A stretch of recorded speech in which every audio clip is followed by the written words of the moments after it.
যার জীবনে কষ্ট থাকে তার জীবনে সারা বছরই কষ্ট থাকে, সারা জীবনে কষ্ট থাকে। আসসালামু আলাইকুম, welcome to my another new blog. সকাল ঘুম থেকে উঠে ফ্রেশ হয়ে নাস্তা করে এখন আমি বিছানাটা গুছিয়ে নিচ্ছি। আমি রান্না করে চলে যাবো রান্না করতে।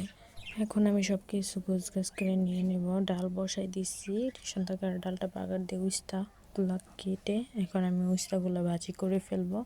তারপর আমি আজকে একটু খাসির মাংস রান্না করব। আমি মাংসটা ভালোভাবে ধুয়ে নিছি, ধুয়ে এখন সুন্দর করে বসাই দেব।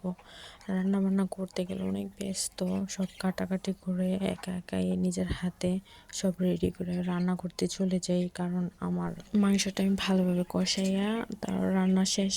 তারপরে আমি রান্না শেষ করে ঘর বুঝবো, নামাজ পড়বো, খাওয়া দাওয়া করবো, তারপরে একটু রেস্ট নেব।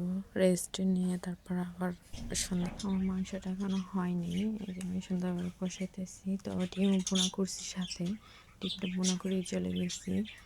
সো খাওয়া দাওয়া করলাম, দুপুরবেলা একটু রেস্ট নিছি। তারপর আবার বিকাল থেকে উঠে একটু ফ্রুটস কাটছি।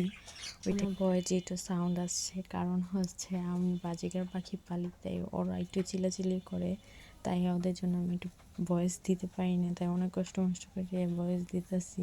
তো এই যে আমি সন্ধ্যায় এখানে একটু খাওয়া দাওয়া করলাম, আবার একটু চটপটি খাবো। চটপটি আমি ঘরেই বানাইছি, বাট আমার অনেক পছন্দ চটপটি। তো সবাই আশা করি ব্লগটা দেখবেন, ভালো লাগবে।